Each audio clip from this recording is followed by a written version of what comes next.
Now we're going to continue with our Chrome text. As we can see here, we have our text layer selected like so.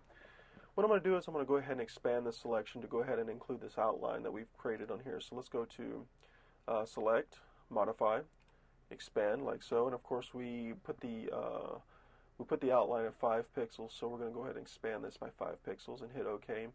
Now what we're going to do is we're going to open our Channels tab, and we're going to come down here and click on this button here, which is Save Selection as Channel.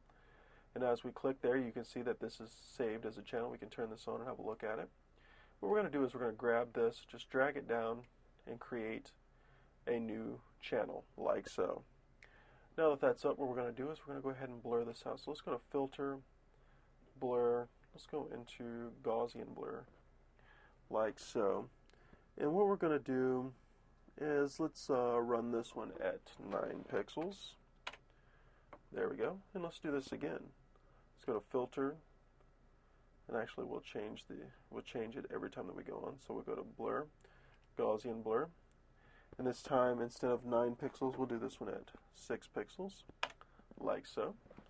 Let's run it again. Let's go to Filter, Blur, Gaussian Blur, like so, and we'll run this one at 3 pixels.